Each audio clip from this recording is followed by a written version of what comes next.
Hi, welcome everybody to Plant a Good Seed podcast. My name is Tish Oakley and I am your host today.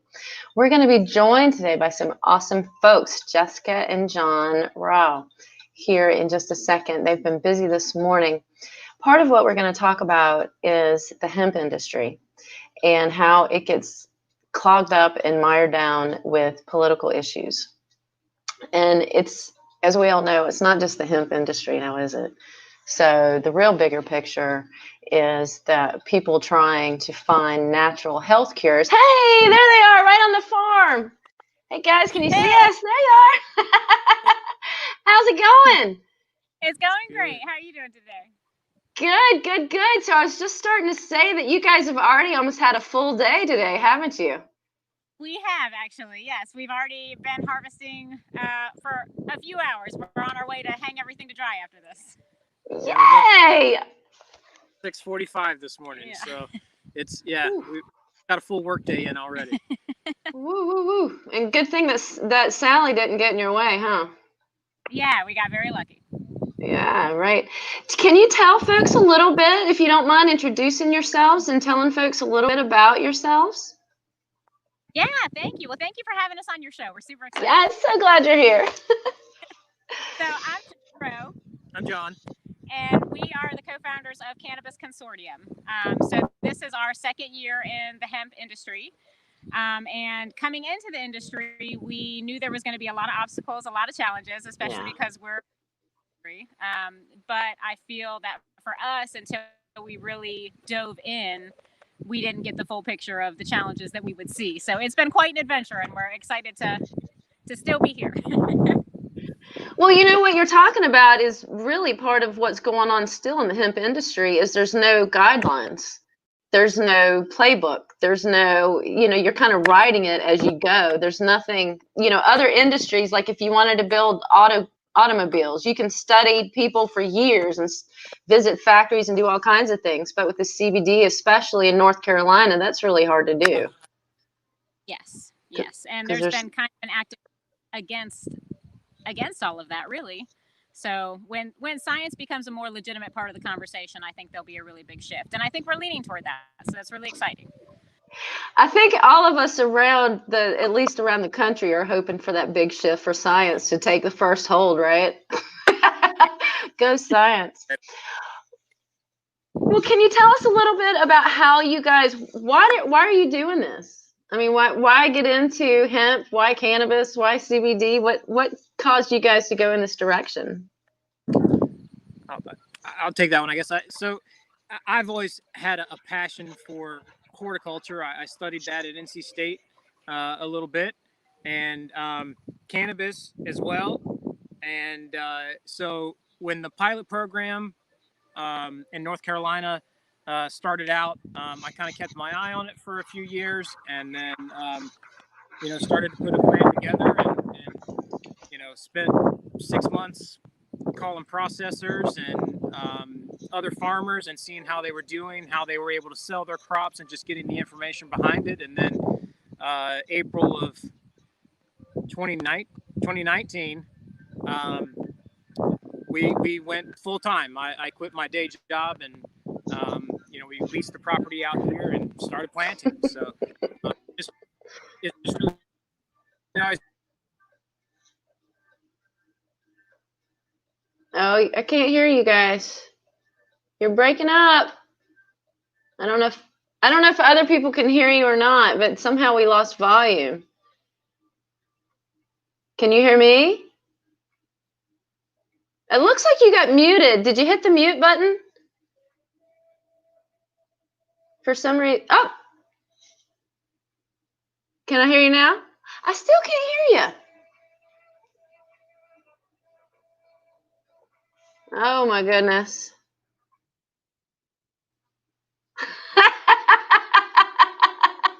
That's also part of life on the farm, and sometimes you got connection and sometimes you don't. Goodness gracious. Well, yeah, if you guys can figure out that connection, that'd be great. I wonder if, yes, Kimberly Calhoun, that's exactly part of what we're talking about today, is that the NC laws are complicated and they just keep getting pushed out. So we don't know what really the future is going to be of cannabis, of CBD grown in North Carolina, which I'm a native North Carolinian, and I've got a huge love for North Carolina, and I would love to see us have a cash crop once again, because back in the day, tobacco was our cash crop, and North Carolina farmers made a lot of money off and sustained a lot of people, sustained a lot of farms, sustained a lot of lifestyles off tobacco. Well, as tobacco sales have diminished, what is North Carolina's cash crop? Is it soybeans? What is it in agriculture? What is it that we're giving into society? What is it that, we can provide? And cannabis and CBD is definitely one of those, because it grows so well in North Carolina. I hope they come back on. And if one of the producers, let's see, can we hear you now? I still can't hear you. Are you talking? Right. Can't hear you. I don't know if other people can hear you or not, but something happened to my volume. But yeah, back to cash crops. So not only can cannabis hemp become something that can sustain North Carolina, but it also is an herb, right? So it also can help people. So, unlike, corn helps people, all those kind of things, but our society, I don't believe, has put enough belief, enough faith, or there's not enough testing, whatever it may be, on natural solutions to health. I know there's a lot of folks that have gotten a lot of relief from hemp and from CBD. And of course, hemp has so many uses. The plant can be used for so many different things, from clothing, from paper, from all kinds of things. But the health benefits are still being explored for CBD. Now, some people say that there's some dangers. You don't want to just go try a whole bunch of it. Anytime you do anything the first time, you definitely want to look into it, see what other medications you're taking, see what else is going on with your body, and just try a slight amount. Now, I'm not a doctor. I'm not prescribing CBD or hemp to anybody, but what I am saying is that there are some people that have found relief from it, as well as other herbs. I know personally, I take a lot of herbs, not a lot, but some things, versus turn into the pharmaceuticals because of the way my body metabolizes it. The pharmaceuticals usually have tremendous side effects for me, whereas I find other things, natural solutions, don't have those side effects. So hopefully they'll get connected here pretty soon, and we can hear from them and what it's like. Now, ready? Yep. Oh, I can hear you. Woo!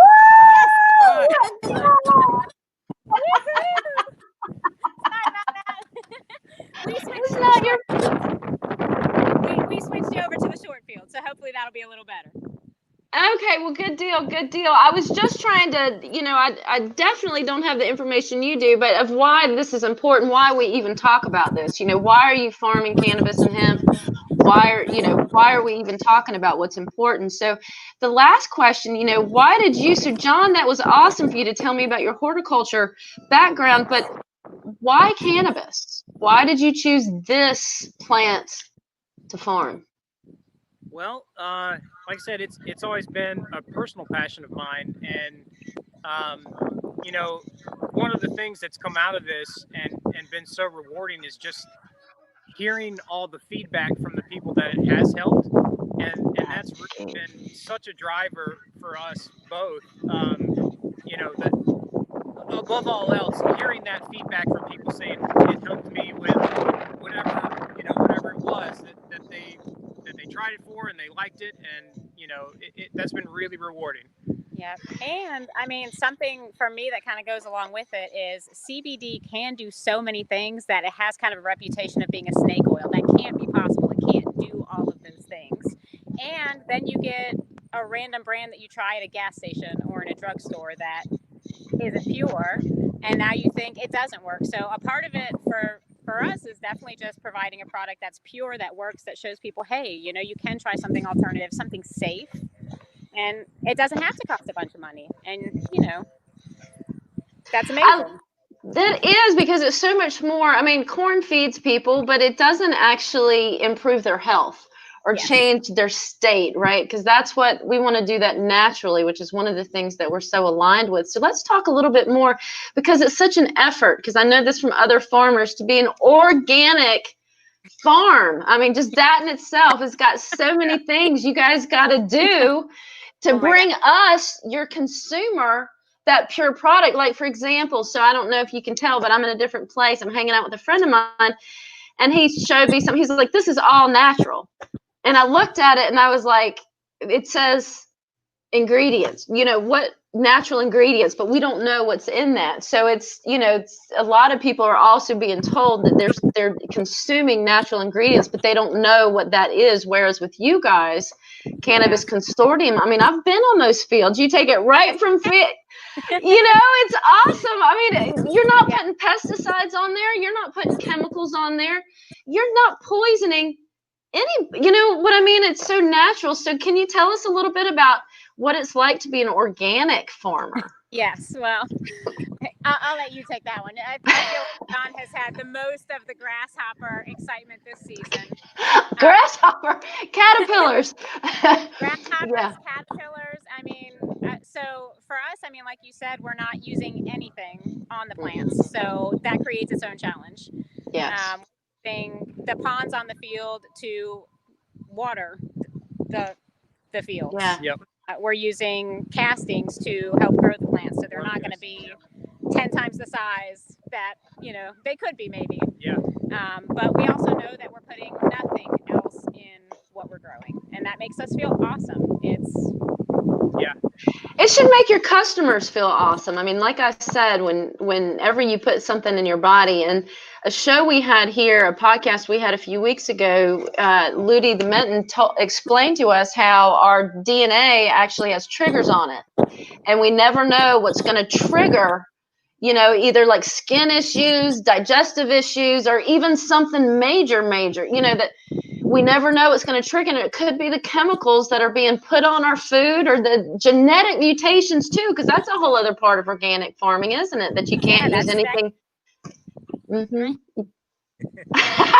We're going to dance. Woo! Move over. Yeah. But yeah, so John, some of the rules that you have to follow. So if it's not hard enough being a hemp and CBD farmer in an industry where people don't really know what the rules are and they're making them up, it seems like kind of as we go. But then to also be an organic farmer, and we'll get back to the hemp in just a minute and what it really is entailing for you guys. But let's talk a minute about the organic farming and just some of the rules and regulations and a cost as well. Well, we're not a certified organic farm. Okay. So that's a whole nother level, and that's. Is it 3 years? Well, yeah. I've heard it's 3 years. Yeah. 3 years with be able to prove that nothing non-organic has been used for 3 years. But I mean, that's just my own personal challenge, I guess, is to just those practices and not go any synthetic fertilizers or pesticides or anything like that. So although we're not certified, it took me some time to kind of research. All right, here's what's conventionally used, and rates of fertilization for conventional fertilizer, and then kind of translating that into, well, if we're only using worm castings and seabird guano, how much of that do we need to be putting down to try to mimic those same nutrient levels and make sure the plants are getting what they're needing. So we were able to do that with some irrigation lines, drip lines through the plants. Nice. Fed the root system directly. We also, very nice.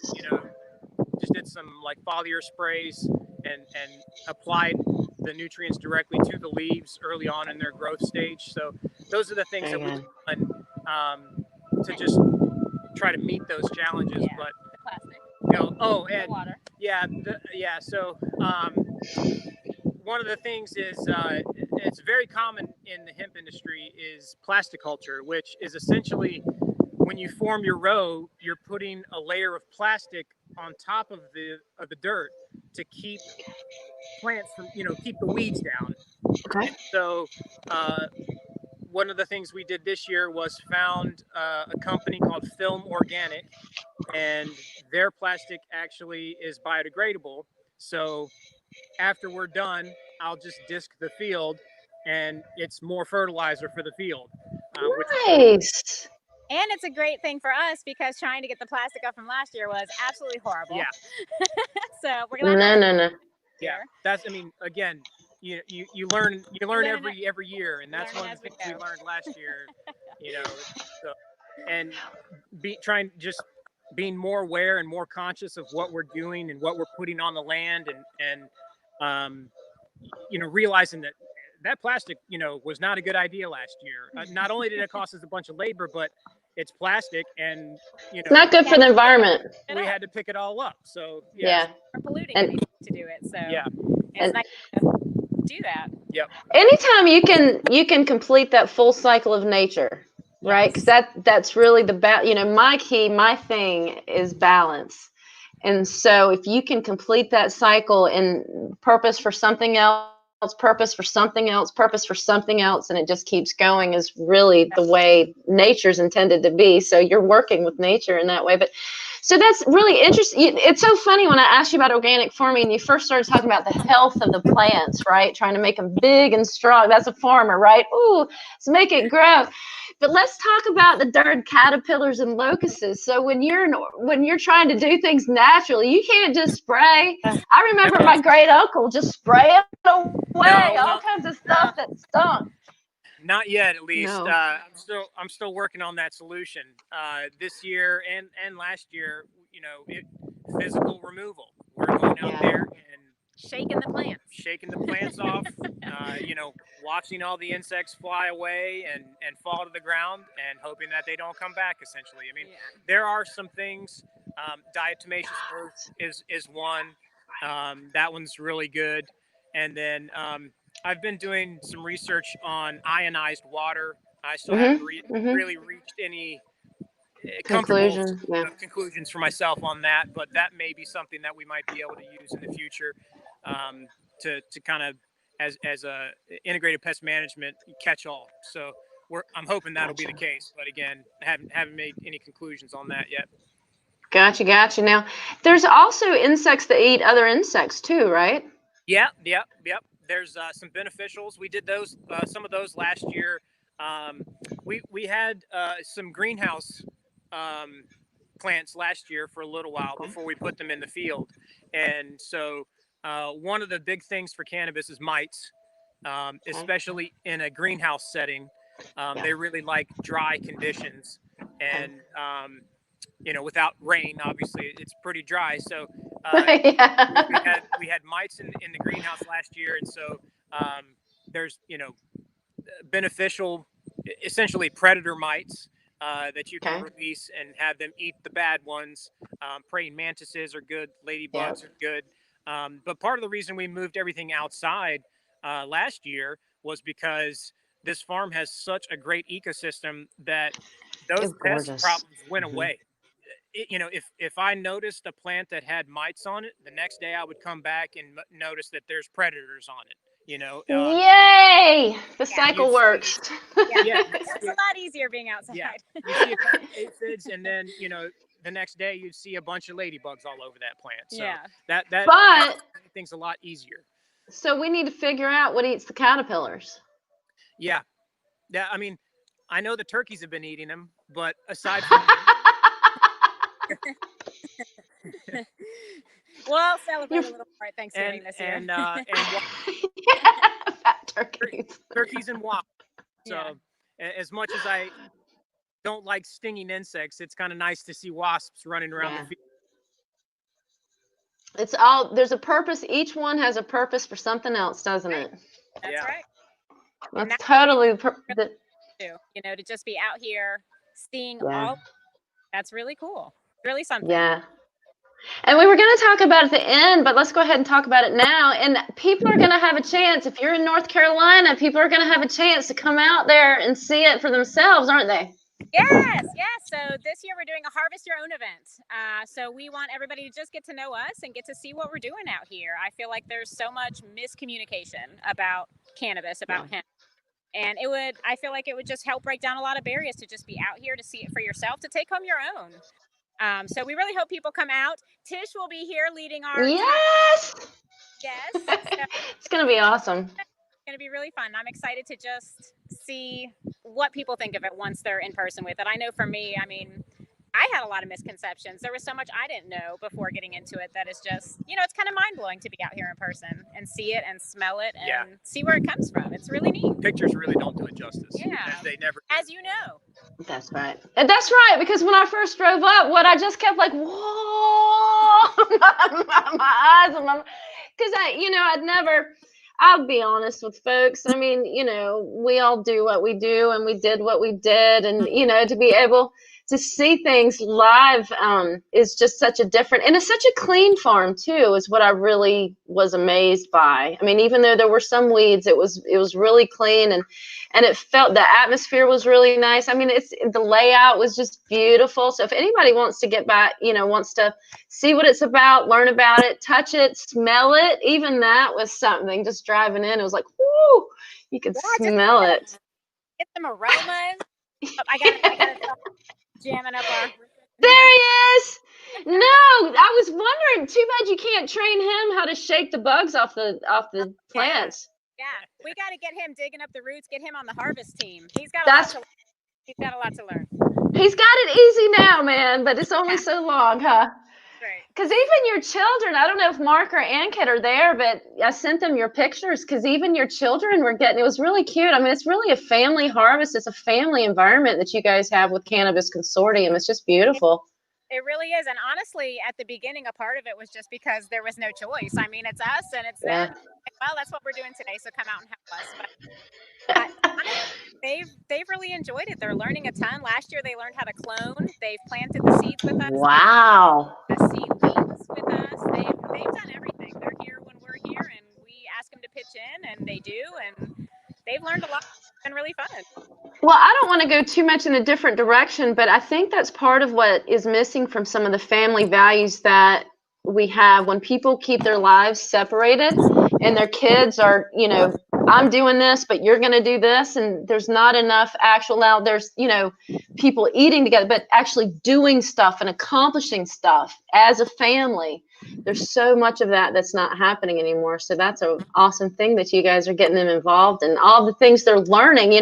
My son for years was always like, how am I going to use what I'm learning in school? And my gosh, your kids right away are cannabis farmers. It's funny sometimes. It makes us laugh to hear the things that come out of their mouths. Just the stuff that they picked up, stuff that they hear us say. They're going to be great cannabis makers. Well, let's jump back into we talked a little bit about organic farming. Let's jump back into being a cannabis or hemp farmer in general. And then we've got the issues in North Carolina, right? Yes. So let's talk about in general, right? So cannabis, I know 20 years ago, we never heard about, all we heard about was pot, which is, the THC cannabis. So let's go ahead and make some distinctions there. What's considered cannabis, CBD, THC? What all are we talking about for people that aren't aware? Yeah. So cannabis is a scientific classification, essentially, that is all-encompassing. Hemp is cannabis. Marijuana is cannabis. Okay. The real difference is just the types and the amounts of cannabinoids that the plants produce. So, and you can look at the language used in the farm bills in 2014 and 2018. They defined hemp as having below 0.3% THC. And so that's what that's what actually defines hemp, is just the level of THC. And I mean, you can look at our plants that are grown for CBD. They look exactly like a marijuana plant. So yes, they do. At least as far as I know. So, there's not really a big distinction there. It's just about what's contained in those trichomes. What those cannabinoids that the plant is producing. That's where the distinction is made. And so, we spend, multiple days every year going through all the available genetics and selecting seeds that we think are going to perform well, that have the attributes we want, and that's a whole process every year. So and it's kind of, they grow differently on the East Coast than they do on the West Coast. Climate has a lot to yes. So THC produced and increased by stressors. Heat is a stressor. Obviously, in North Carolina, that's an issue. Yeah. So humidity, drought, stuff like that has been linked to spikes in THC. So and that 0.3 threshold is really low. It's very hard to meet that requirement. And actually, last year we did have a strain hot. Yep. And the state came and burned it down. And they, asked what day would be a good day to burn down your strain, and we said never, but they came anyway. Today's not never. This isn't never. They actually just supervised us burning it down. So. That was a hard. That'd be even harder, wouldn't it? Yeah. To burn your own field down. Yeah, but this year they're all compliant. So we're growing. Yes. We're learning and growing. So I had somebody told me a while back, and I don't know if this is true or not, but it just seemed a little crazy to me. But there's a lot of crazy things in the world, isn't there, until you're educated about it. She said that the way they make sure that the plants don't have THC is to stress them out or something. She said they had to score them with a knife is what they were doing to try to make sure they didn't have THC or something like that. I didn't understand that. No, I haven't heard anything about that. I think my understanding is they've just bred them to either higher and higher amounts of THC on the West Coast side, with medical marijuana and things of that nature. Those high THC levels are definitely concerted efforts to say this one had a lot of THC. We're going to treat this one and try to increase it. And so they've done a lot of the same with hemp. Some of the genetics in hemp are, they started out higher in THC, and they selectively bred again and again until they got the level of THC below that threshold. So yeah, as far as I know, I don't think there's anything you could do if a plant's going to produce THC. It's the way it's bred is what you're saying, but you're saying that stress and different factors can change the levels of it. But if it's a CBD or hemp seed, it's a CBD hemp seed is the bottom line. Yeah. And gotcha. I've read some almost like they related it to the XY chromosomes. Almost like a CBD plant would have a double X, and some CBD plants have an XY, and then marijuana plants would have a YY. So those ones that have the XY, where it's kind of part CBD and part THC, those are the ones that had the highest potential to go hot. Gotcha. Well, let's just hope. And by going hot, I have too much THC. Gotcha. Well, the way that you're describing it kind of sounds like the bathroom dilemma we had a few years ago. Let's hope that these hemp seeds keep their chromosomes whatever they need to be. Yeah. You can be whatever you want to be unless you're getting tested by the FDA, huh? Yeah. Then you need to be less than 3%. With any luck, all that will blend a little bit more anyway, and you can have a little bit more of that. Yeah, I got to tell you, when CBD first started hitting the shelves, and I had friends that were like, it really works. My stomach's better, or my head's better, or my skin's better, or I sleep better, or whatever's better.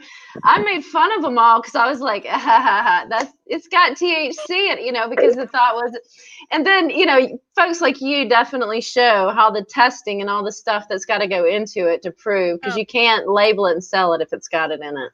Yeah. Well, and there is a lot of evidence of the entourage effect, the idea that CBD does work better with a little bit of THC. So Thank you. There are a lot of different CBD types that you can buy. There's an isolate, it has absolutely no THC in it, which if you're getting drug tested for work, you probably want that one. Yep. Ours is a full spectrum, which means that it has trace amounts of THC in it. It has the level required by state, which is 0.3% or less. But the idea is that it works better in conjunction with your body system. It's delivered more efficiently and can be used in different ways. Yeah, some of the more interesting things here in the medical marijuana world, a lot of the demand out west is for plants that have a 1-to-1 ratio of THC to CBD. And they're finding that to be really effective for a lot of people, and it's kind of flying off the shelves. So yeah, it still surprises me. I mean, why marijuana is not THC is not legal across the country when there's so many other drugs. I mean, I'm sorry, but my true feelings, people are drugged up. I mean, people take drugs all the time for all kinds of things, and they don't know what's in those drugs. They're synthetically manufactured. Oh, now I got to take this drug for that drug. And there's just we're poisoning ourselves, I think.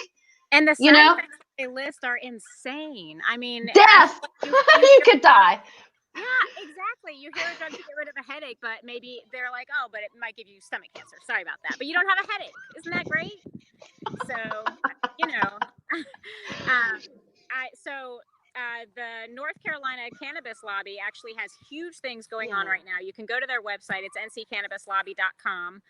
There's a huge push starting on Monday to just get calls in to representatives because there's a North Carolina medical bill headed to the floor. So we just want to make our voices heard. We want people to know that we want it to be a medical option. I mean, it works for so much, and it's so much more natural.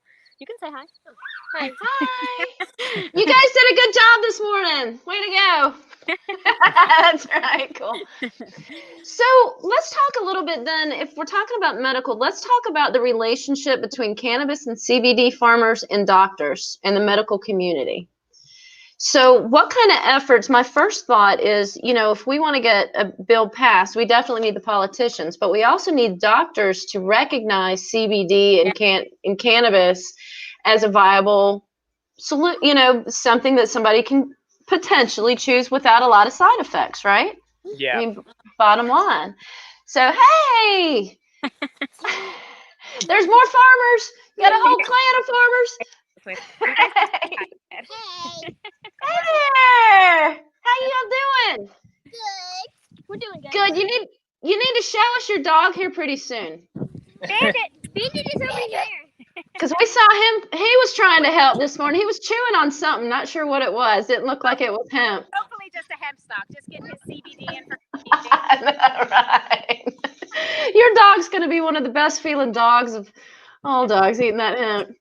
So, I think that as far as doctor goes, it's like a chicken or the egg kind of argument. Right. Until we are able to do more actual research and have evidence as to what it works for and that it works. Just a minute, please. I'm not sure they're going to be ready to get on board because I feel like they are in a predicament themselves. They don't want to be recommending something that they're not sure of, but there's not enough research available. Yeah. I mean, they have to look out for what they're recommending as well. And the FDA has approved what they're recommending. Whether or not we agree with what the FDA approves is right. But I think until they have evidence, to support their decision to back it, that's going to be tricky. And a lot of the challenge there is, FDA approved research. There is some medical research out there to support a lot of the claims, but it's not FDA approved. If you really look at a lot of the stuff is out of Europe, and Israel in particular, they're one of the leaders for cannabis research, just because they didn't stop the research on it in the 60s. They've been doing research on cannabis. Good. When America stopped, they just continued. And that another challenge there is that getting approved to research the cannabis has been extremely difficult. That's one of the lawsuits against the DEA right now, is they're lack of approval or dragging their feet. Holy moly! Research. So, as disheartening as that is, I guess it's good that they're getting sued, and that maybe we'll see some changes in that area in the near future. There's Mark Lee. He's our producer. Mark, meet Jessica and John. How are y'all doing? Sorry that I was out of pocket, but unfortunately, we usually have two producers working on this show, but one of our other ones was having some issues where he's at, so I had to end one and begin another. So I was enjoying some of the conversation and hearing what y'all were saying, and I know that there's definitely got to be some changes made in the rules and the laws. So definitely was glad to hear what y'all were talking about, and we'll let Tish continue the conversation, but I may jump in with some other questions and thoughts later on. I was going to say, Mark, I was starting to wonder. I was like, where's Mark at? But then it's funny, you jump in when we're ready to talk about the politics. But so this is really the juiciest. I mean, there's definite benefits. We could talk about the benefits of CBD forever. We could grab all kinds of people to talk about all kinds of benefits to their person and their pets, right? So there's all kinds of benefits out there. But let's go into, lawsuits against the DEA. Now, I haven't been deep in industries to hear of all of this, but let's talk about this. And thank gosh, somebody brought the lawsuit against the DEA, for heaven's sakes. I mean, so what, and you said just one of the lawsuits. So we've got that one, right? So that's one, is the approval to do research. And the other one, which is really interesting, is they're getting sued over the Schedule I designation. So I think the last time that they were asked to review cannabis's scheduling was, I think it was in 2016 or 2014, something like that. And prior to that, it was in the early 90s. But each time they've just kind of gone through that and said, no, we're going to keep it Schedule I. And so what does Schedule I mean? Let's back up just a minute. So the big thing for Schedule I, as I understand it, is that it has no medicinal use. And a high likelihood of abuse. And someone would have a pretty tough time convincing me of either one of those, especially just for the pharmaceutical industry to have created synthetic replications of THC and CBD, and they're used medically, but then to say that the plant hold more, so it's politics. That's why they're getting. If you could leach the, I'm going to say a bad word, Mark, get ready for your buzzer. If you could leach the bullshit out of politics, you'd be able to fertilize your field for the rest of your life and your children's life, my friend. But Tish, along those same lines, I didn't beep you out and everything, but along those same lines, and I was wondering if those fine folks over there can comment on as well. As I understand it, a lot of things that have been involved, whether it's cannabis or whether it's hemp or whatever, were actually very much the norm in our early days of history and everything like that. I think that I read somewhere that the Constitution is actually written on hemp. So I think that it is actually written on hemp paper. I think that I read that somewhere or heard that. It's on parchment, which is animal. But a lot of the drafts for it were written on hemp because that was very common. But they wrote the actual Constitution on parchment paper, so which is made out of animals. But I was just reading. I actually just read the Schaefer report for the first time.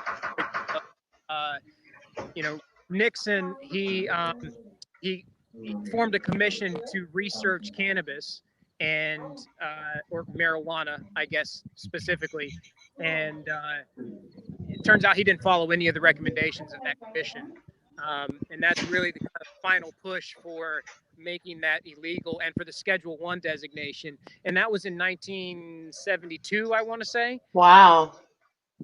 And then up till 1937, there really wasn't any regulation of cannabis, and it was in a bunch of medicines. It was very common to have, to find medicines that had cannabis in there. And essentially what they did, the tax act, marijuana tax act, was kind of the first in 1937, was kind of the first push to make that illegal. And most of that push was driven by propaganda. I mean, it was public opinion, and a lot of that was based on, the fear of brown people. Right. A lot of Mexican immigrants started to come into the country in the 1930s, and so that's where the term marijuana comes from. It comes from that culture, and that's why marijuana is the bad substance, whereas hemp, that's not so bad, right? That doesn't have that connotation that marijuana's always had. And so a lot of the public opinion, they didn't really know what they were outlining at the time. A lot of the evidence points to, the distinction between hemp and marijuana. They didn't really realize it was the same plant. They made it. Yeah, because one of the things I've been wondering about is, as I understand history and I try to be a student of history and everything of that nature, is that the kind of move to get rid of alcohol kind of rules and regulations was around the same time as the swine flu. So I'm thinking that we're going to see, and have already seen, a great push toward legalization around the country during this time of COVID. So I'm wondering sometimes if there are these historical parallels that happen as well, because I don't know how many states currently have it. I know that it was a lot in the West Coast, but it's a number of states that have legalized it. And I'm actually thinking that it'll probably be totally legalized within the next, I would guess, 5 to 10 years. But that's just my thoughts. And I think that it might be because of what's going on with COVID and because of the parallels that exist between what happened with the swine flu, and that was around the same time as the alcohol prohibition kind of rules and everything, and what's going on now. What are y'all thoughts on that? That's an awesome point. Yeah. I think there's already been a lot of conversation about it anyway, and this is absolutely the push that it's going to take, probably. I think you're absolutely right. I feel like the economy could really use it. People are at a place where they're more open-minded about it. We need something different right now. And like you said, it's 33 states where the population has some access to legal cannabis.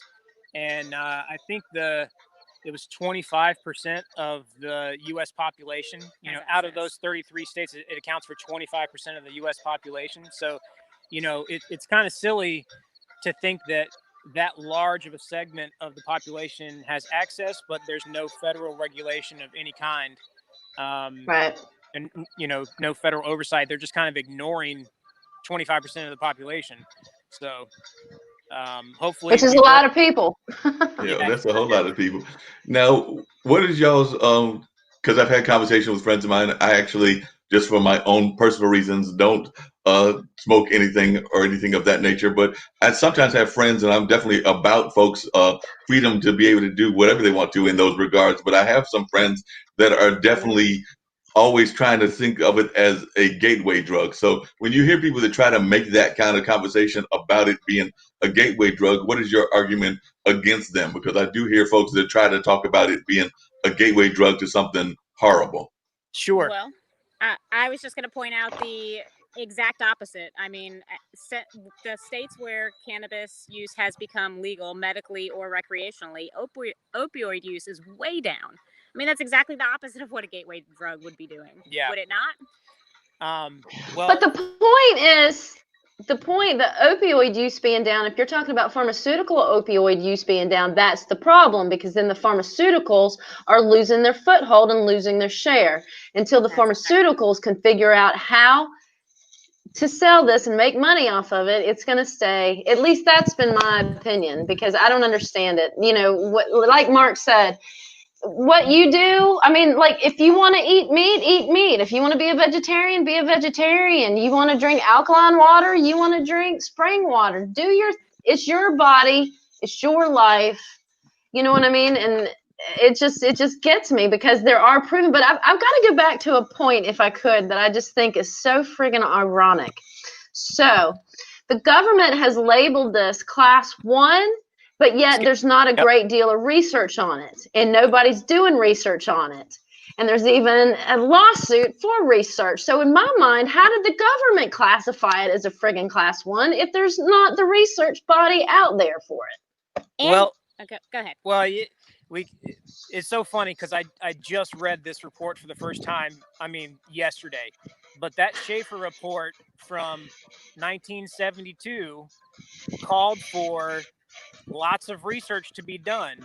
It just never was. Like I said, the recommendations weren't followed. They decided to schedule it as a Schedule 1 anyway, even though even though the recommendations said otherwise. And Mark, to your question, they also addressed the gateway drug issue in that Schaefer report, and the consensus among all of their research, and this included speaking to law enforcement at the time, was that it was not a gateway drug. And I've heard the argument that the only reason it might be a gateway drug is because you have to go to a drug dealer to get it, and they might have other drugs there for you to try.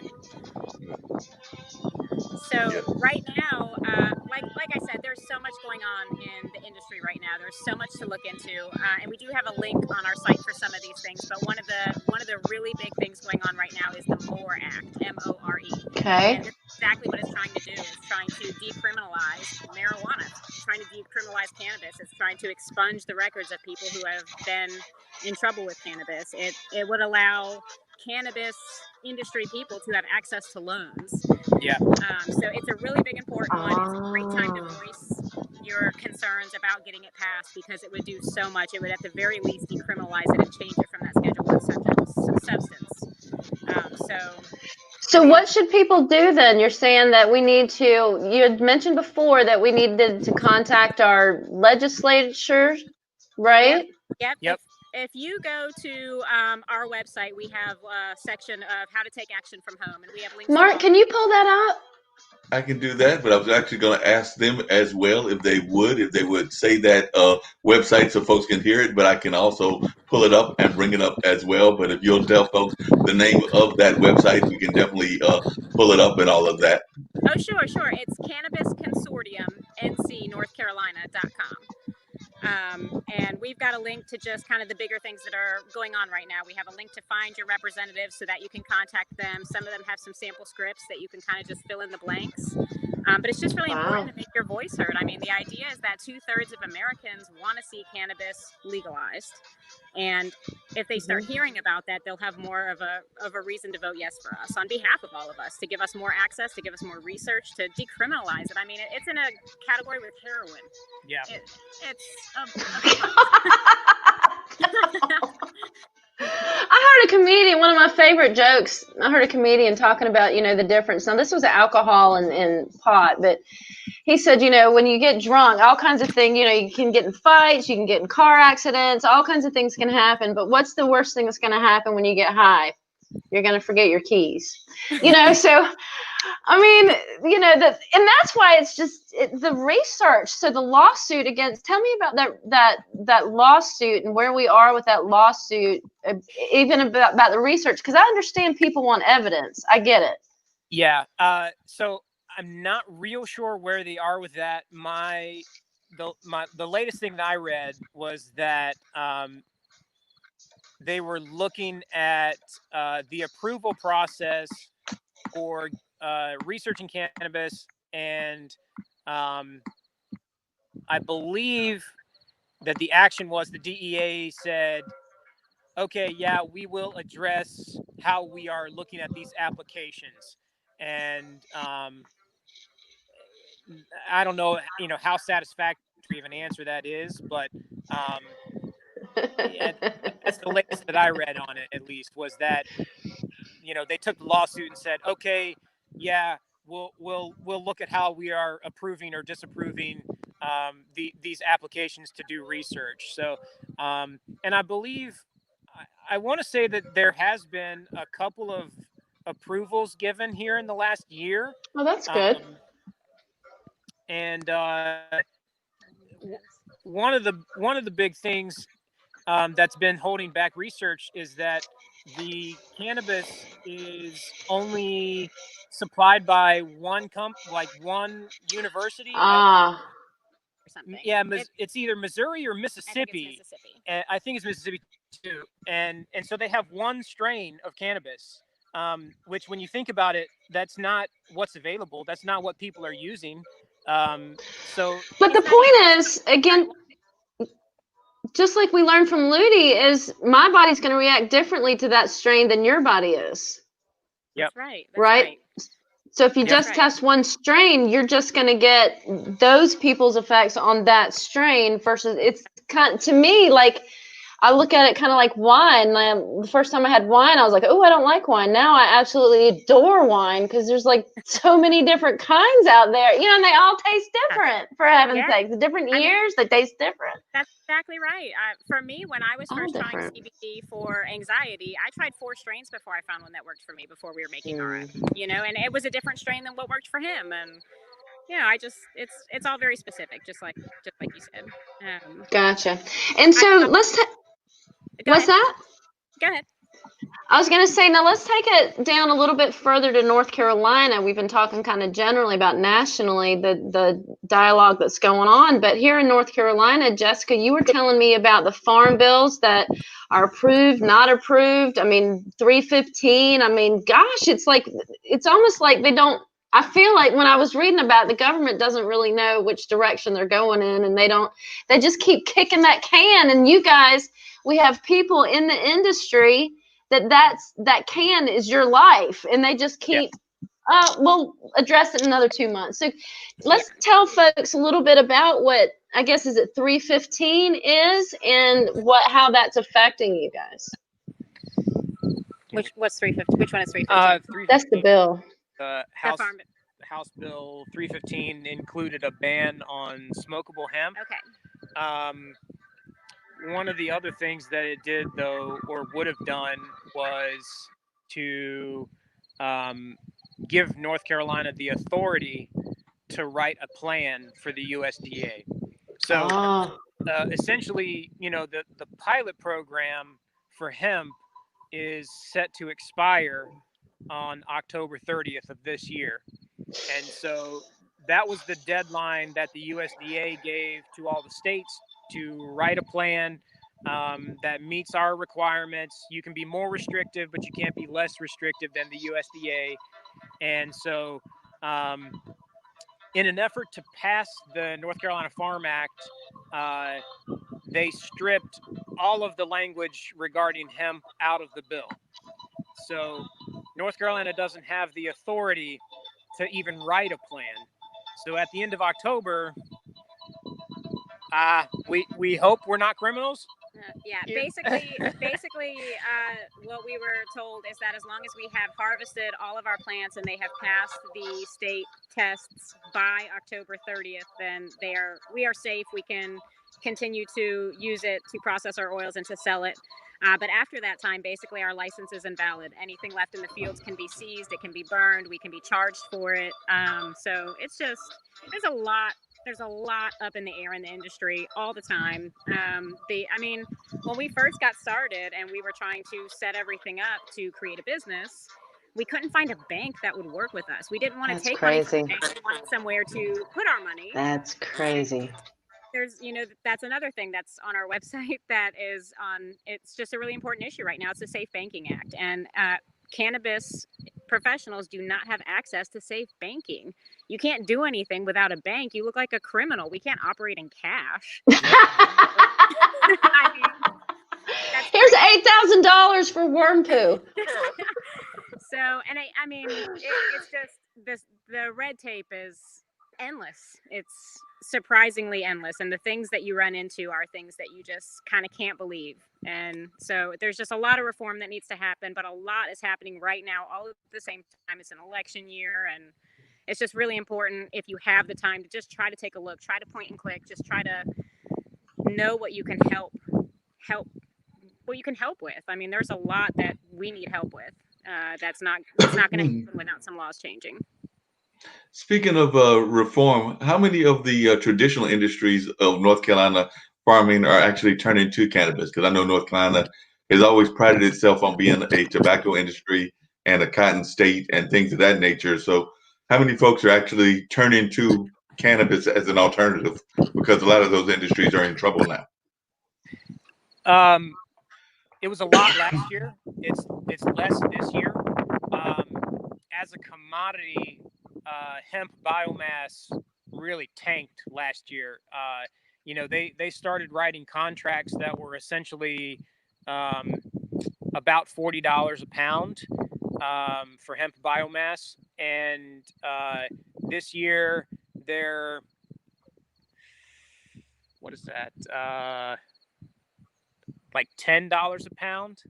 So. And people are scared. Nobody knows what's happening. Yeah, that's. So I wouldn't if I thought I'd be out of business by October 30th. I mean, not even able to plant. I mean, much less harvest or create the oil. Okay, now oils are out. Like, okay, but we can do other things. Why would I go into it? Why would I do it? And like I said, I mean, we knew coming into the industry there was going to be a lot of obstacles, but we didn't see any of this. And none of this was an obstacle that we were. That was happening at the time. So a lot's changed in just one year, and a lot's going on this year. And the CBD market is a little different than the fiber market. And the biggest thing with fiber, I mean, aside from all the regulatory uncertainty, is processing the fiber. America's not really set up to do that yet. There are some really big decortication plants that are opening this year, and so hopefully next year there'll be a better market for maybe some of these cotton farmers or hay producers to switch and grow a different grain and grow that hemp for fiber. Gotcha. Wow. So, but now y'all's fields, y'all are planting hemp. Are y'all going to cycle fields and plant other things on the fields because of the like you were saying, some farmers are going to plant corn and they'll plant something else that puts the nitrogen in the soil. Kind of crop rotation, I think it's called. I don't really know. You're breaking up a little bit. It sounds like you're asking, are we only planting hemp? Well, we're participating in kind of crop rotation. So next year, provided the laws are in place and you can grow it, no problem. Are you guys going to plant hemp in the exact same spot, or are you going to put something else in to do something different with the soil? I'm just curious about the yearly cycle, not to mention. Right. That's something I'm kind of, it's work in progress. I would like to do some cover crops over the winter. Things like clover that'll put nitrogen back in the ground, daikon radishes that'll grow deep into the ground and get better drainage. So that's kind of some of the stuff that I'm looking at. But companion plants, again, lack of research. There's really not a lot of know-how to say this works really well planted beside cannabis. It's gonna be a sister plant to it. Where I've heard like you can plant basil next to tomatoes and they'll grow really well together. There's not really a lot to say in that regard for cannabis. Lavender is kind of on my list to try out. Sure. I love lavender, but only certain lavender grow well in North Carolina, in my experience. My Spanish lavender is produced hard. That's why I own it. Peach lavender, not so much. That makes me feel better about my lavender growth. It's been pretty hard. Yeah, it's the type. You gotta get the right type. Just like you said about the seeds and the CBD. You gotta get the right stuff. Mark and I were talking back and forth, and I might need to pop back on, but you're responding to me, so I'm thinking I'm good now, Mark.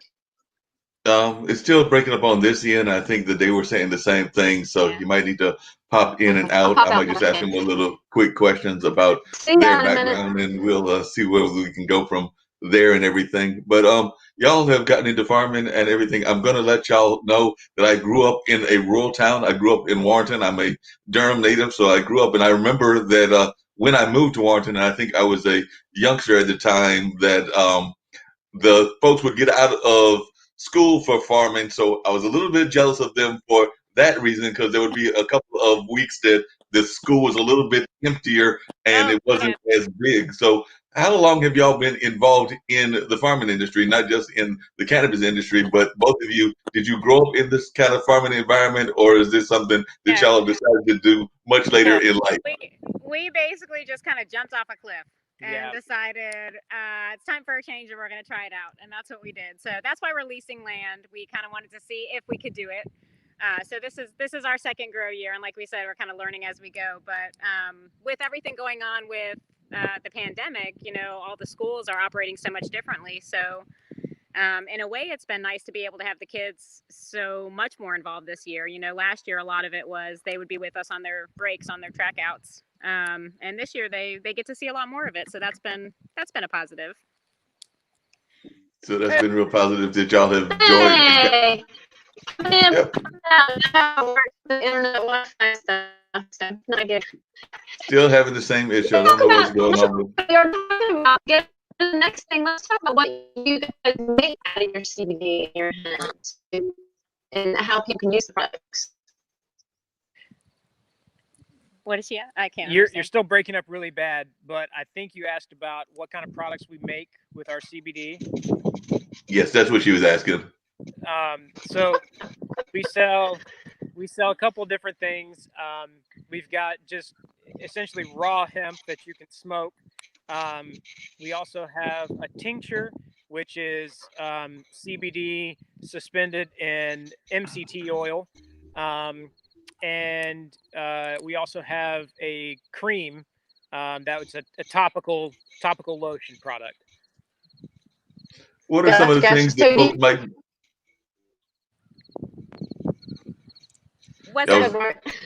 Yeah, I'm saying, what are some of the things that folks might be surprised about in terms of purposes for cannabis and things of that nature? Of course, most folks think of certain things, but what are some of the things that they might be surprised that you can use cannabis for?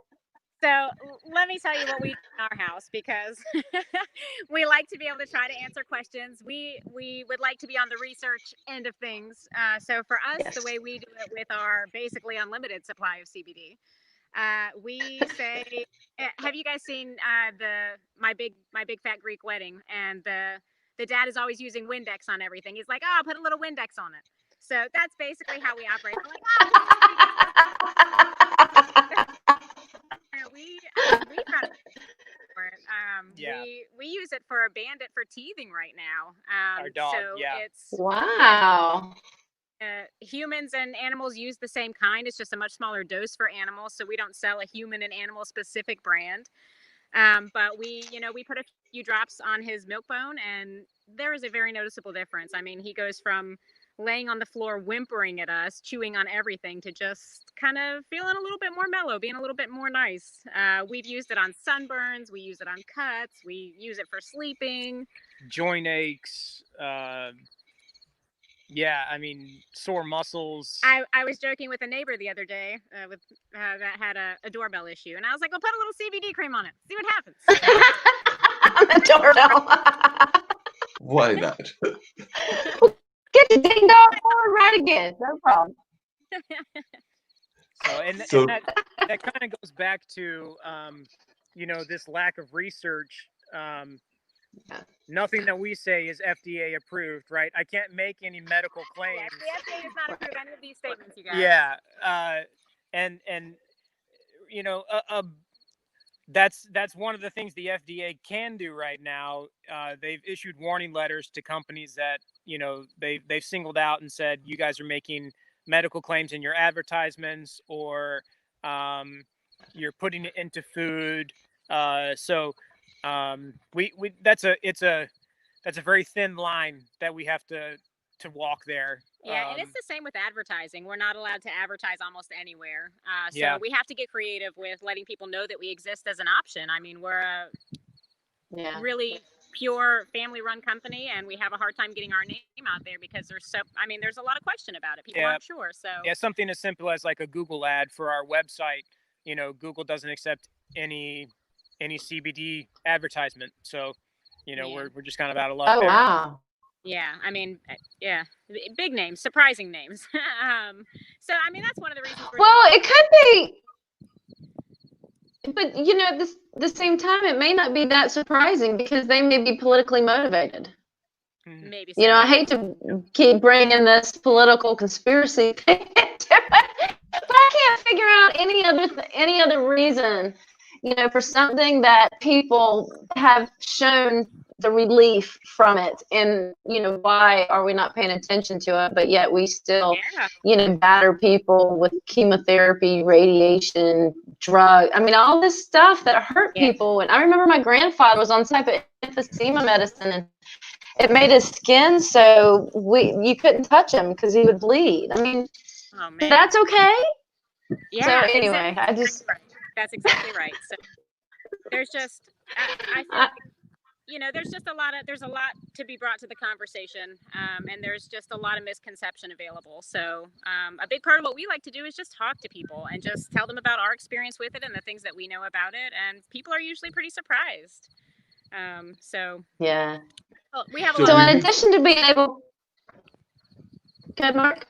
Yeah, I was going to say, when you talk to folks out in the public, what is the thing that is most surprising to them about either you as farmers or about cannabis? So I'm sure that there's all kinds of myths that you have to dismiss, and I'm just curious what some of these myths are that folks have.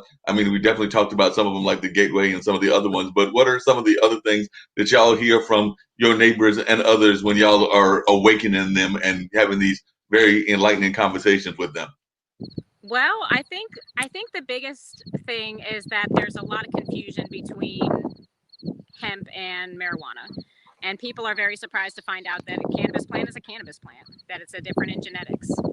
I think that's the one that seems the most surprising. And then for me, being able to go out and network within our community and talk to people like Tish, talk to people face to face about what we're doing and what we have to offer, I feel that it helps open up doors that may have been closed just because there's a face with it. There's something personal with it that they can say, hey, this person doesn't seem 100% crazy. Maybe there's something to that. And not 100%, right? So if you can just get somebody to move a slight bit in that more open-minded edge, then that spreads quickly. And that's what we need. But like you said,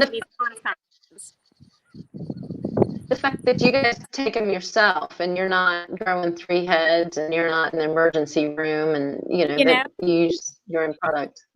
Yeah. And I feel like having the kids involved is surprising to people. Yeah, I was gonna say, not so much for me because I kind of looked the part. There's like, here's all my hemp credentials. Right? But for Jess, look the way that she does, and she's got 3 kids, and she's a CBD user. Like, kind of breaks down some of those stigmas and those barriers that are typically associated with cannabis. So until you get to know me and realize I'm a hippie, and then you're like, oh, cool. Then you're like, you got to be on my show, man. But yeah, so you guys are farmers. Honestly, y'all are special, but y'all are farmers like any other farmer. You guys are growing a crop. That's right. And that was part of my point in the beginning is, not only for North Carolina, but for our country, that what is our gross national product except debt, right? So we need to start producing something, for ourselves and maybe for other folks too, because we have, again, like I said, to bring it home to North Carolina, we have the perfect growing environment for cannabis. Yes. And, like you can tell us, you haven't even told folks about the plant that grew on your compost pile, like what, 8 foot tall in like 3 months by itself. Yes. Yeah. Yes. So, It's natural. I would really encourage everybody. The uses for hemp are just unbelievable. I would really encourage everybody to just, if you have 10 minutes, just go to our website, take a look at our links. We have it's called COVID-19 style events. And you can just click on that link and it'll, you can just click on all the calls to action. It'll take you 10 minutes to write a little letter to somebody who will hear your voice saying, we need this to be legal. We want the research to be done. Not even legal, decriminalized. We just want it decriminalized. We want it to be made use medicinally. And the North Carolina Cannabis Lobby is just working really hard to get that accomplished. They have everything you need on their website too, nccannabislobby.com, but it only takes a minute. And we also have something on our website called A Little Hemp Story, and it is just some clips that we found of thousands of uses for hemp that you can just kind of watch a 4-minute YouTube video. And it is very eye-opening. And one of them is from 1940. The USDA released it themselves. It's called Hemp for Victory. Yeah. That's hilarious. Yeah. So, it's just. For World War II, yeah, they were like hemp for victory because they needed fiber for rope and all, cordage and stuff. Mm-hmm. And that's what they grew. And whoa, that was a wasp that just landed. And Jess just found a clip of Henry Ford. He built a hemp plastic car in 1941. And hemp fueled. Yeah. I mean, the carbon footprint was non-existent. Oh.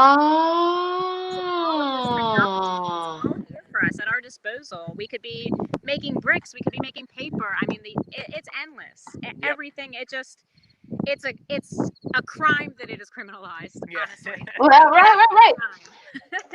Because you're right. Because it can be used for so many things, and it grows so fast, so it can you can get so many more turns. And like when I was in the construction industry, a big point was trees, right? The lumber we use, the 2x4s, 2x6s. Well, how long does it take a tree to grow to be able to produce a 2x8 for you? But those hemp plants, I mean, even just extracting rock, extracting soil, extracting things from the earth, when you could just be planting something that takes 90 days to grow, and you can use it for all of these things, including medicine. I mean, that's a gift. We should be able to have access to that gift. 100%. I think that's a great note to end on too, because it really is a gift.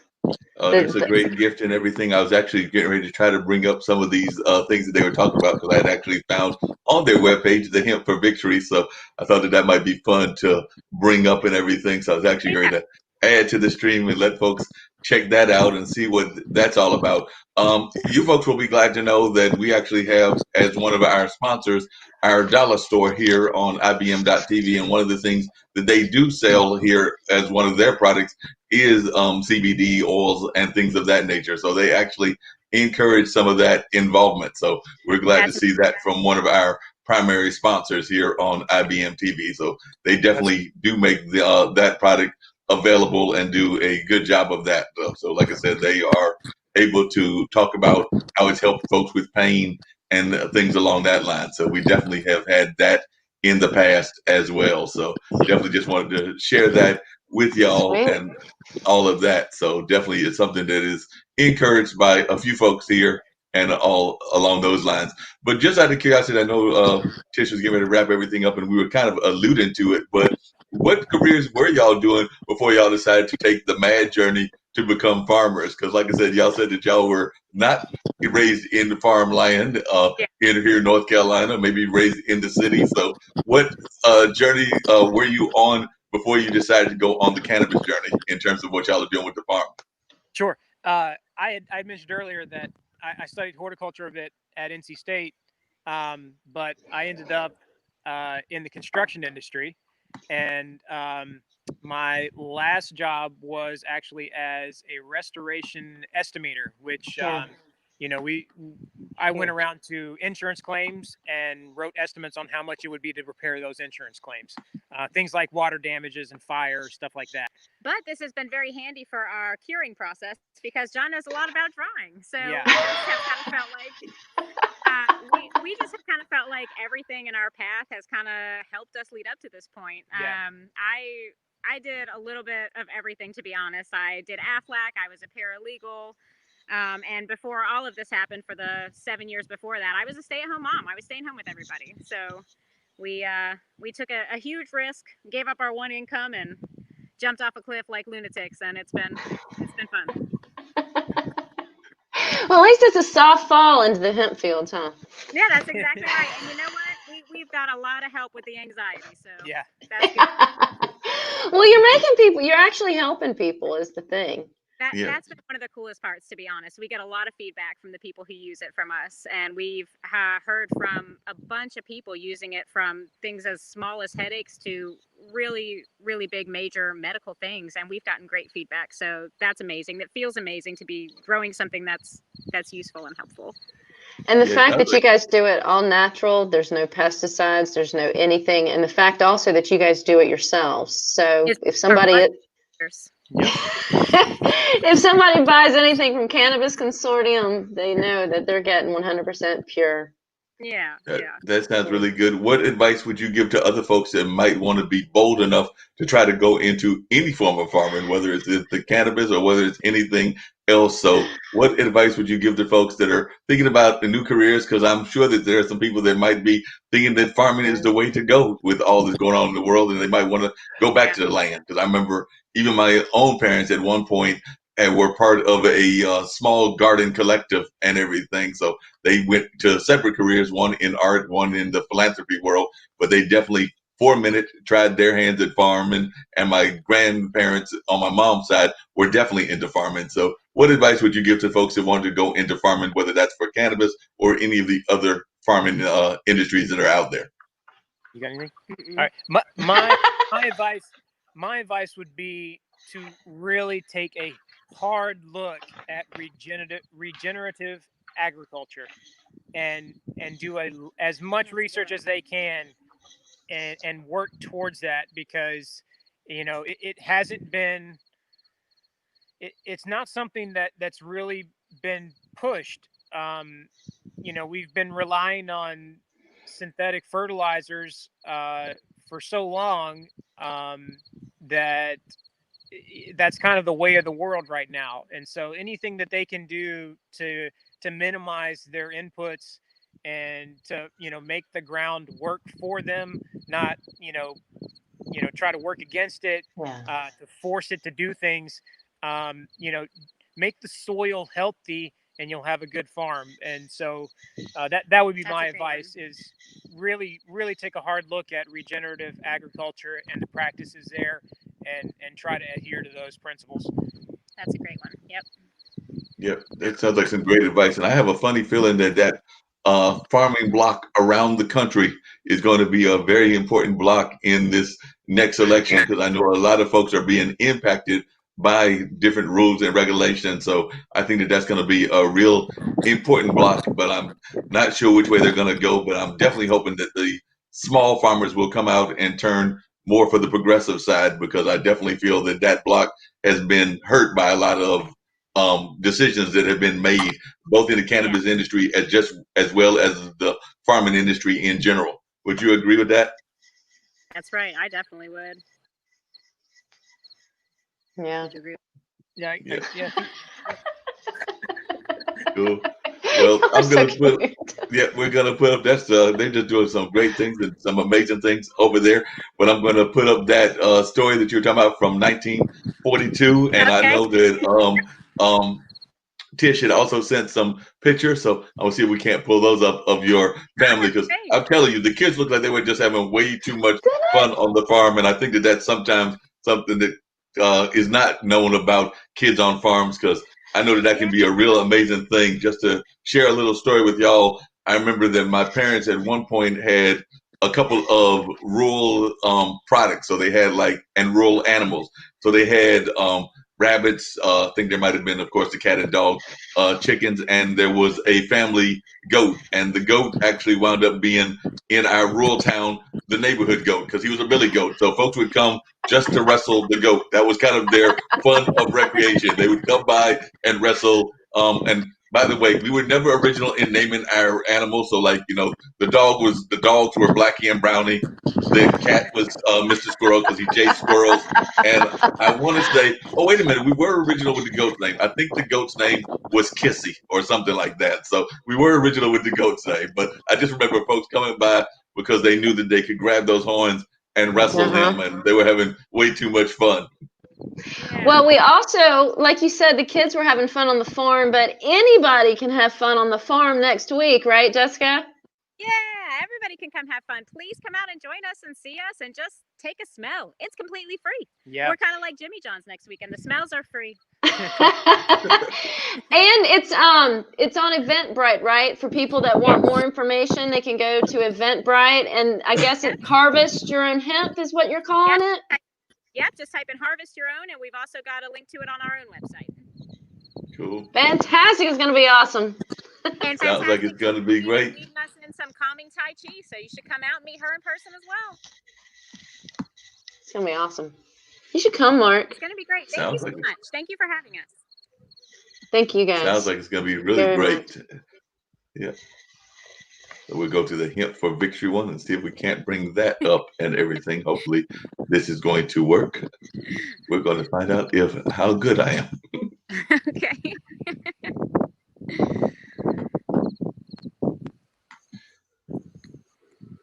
So is there noise on this video too, or is it just information? Yeah. Oh yeah. Okay. There's a nice little narrative. From the 40s? Yeah, I mean, it's incredible. And I think the first clip shows it's, USDA presents Hemp for Victory or something like that. 80 years later, USDA is saying no more, huh? It's something. It definitely, I mean, I think it's a good point that it seems to go with the political whatever's going on. Yeah, and I mean, it's interesting about the flu.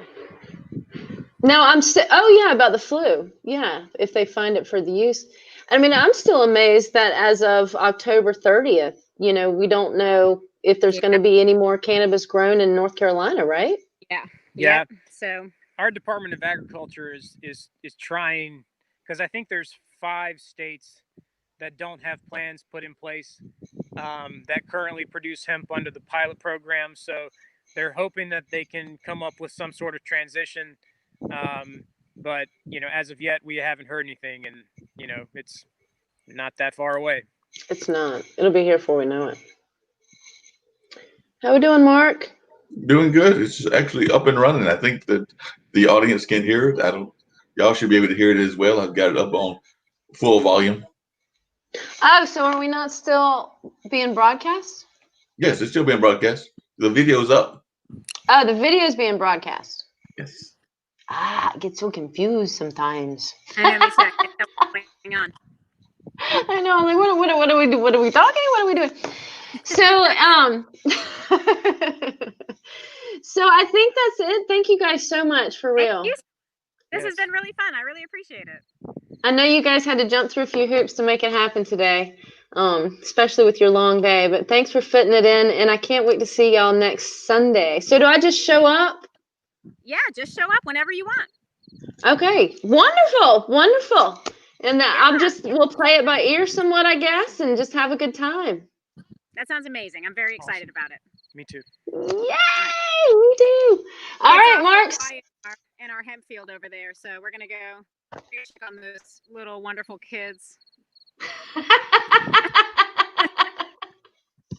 Thank you, guys. Thanks, Tish. We'll see you soon. Okay, sounds good. Okay, bye. Bye. See ya. Well, cool, Mark. Cool. Well, we're up here in Virginia, so I think I probably should go, and I know we're starving and we got other things we got to get going. We kind of froze the world for the last 4 hours here. Yeah. Hold on one second.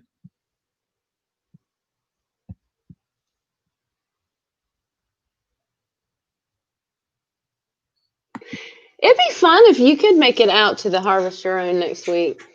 I'll see what I can do. I've got to look at my own schedule, but I know I've got some interviews and some other things going on with the Carolina Theater, but if I can make it, I'll definitely try to. But hold on one second.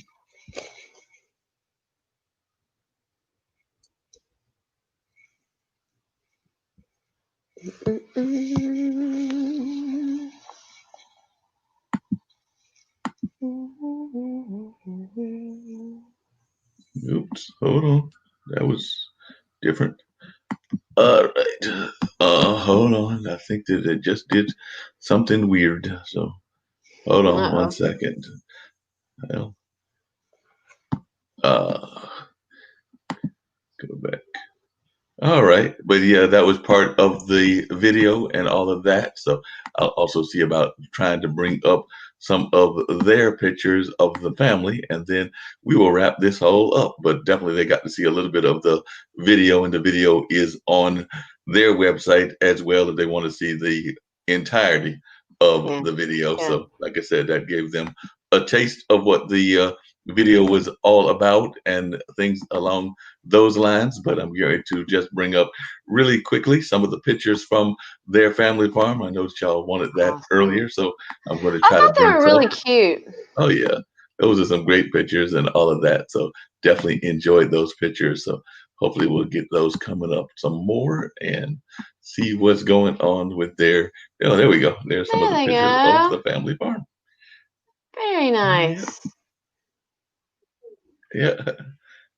Yeah, I do love how they have the family help. Yeah.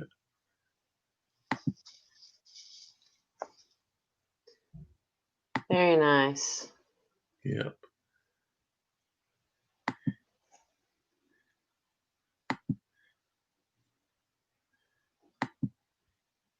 Man, this hotel Wi-Fi.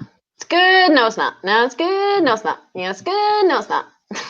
Like, what the Understood. There they are talking about you. Cool. Sweet. Yeah. But that is, I believe, some of the pictures. See if there's any more that are. Oh, there we go. Some more. Yeah. I don't think we're on the air, but he's finishing the show. The show's not all the way over. Yeah. Yeah. Hold on. Let me get ready to wrap everything up. We will bring can't up hear some you. of the images and everything from the. We'll bring up your brand and everything, and that will wrap everything That'd up. be great. I don't know if you've got anything else that you want to. Second. We always ask folks, as usual, what they can expect from you next week. So, what do you have on tap for next week? Then I'll bring up your banner and all, and that will wrap everything up. But what do we have on tap for you next week? We've got Marjorie Ellis with Headcount, and we're going to talk about voting, how important it is to vote if somebody's not registered, how somebody can get registered, and all the back end scenes on what's going on trying to get people to register. People can vote for whoever they want to vote for, but they got to vote. This is vital. Yep, definitely got to get out there and get those votes. There's no doubt about that. So that'll be a great show, and I'm looking forward to it. And right now, we're going to bring up the thing that lets folks and remind them to come here and watch the show again at 1:00 on Saturday of next week. So that'll be the one that'll deal with voting, but we'll bring up your intro, outro, and then that'll wrap up the show. But I think that they definitely gave a lot for folks to think about and to learn about the cannabis industry.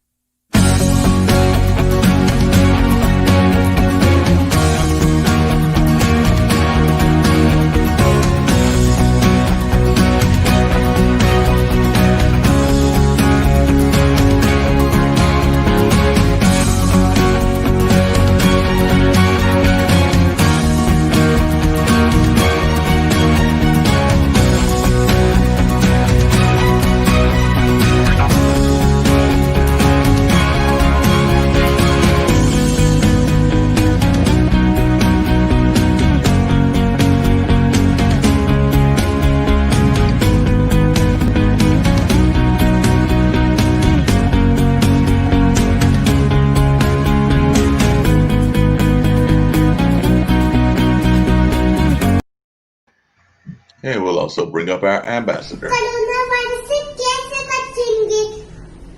Okay, hand होकर और ऐसे अपने खांसी जब आएगी तो ऐसे करेंगे अच्छू अच्छू और कोरोना वायरस को धन्यवाद हमारा म्यूजिक सुनने का.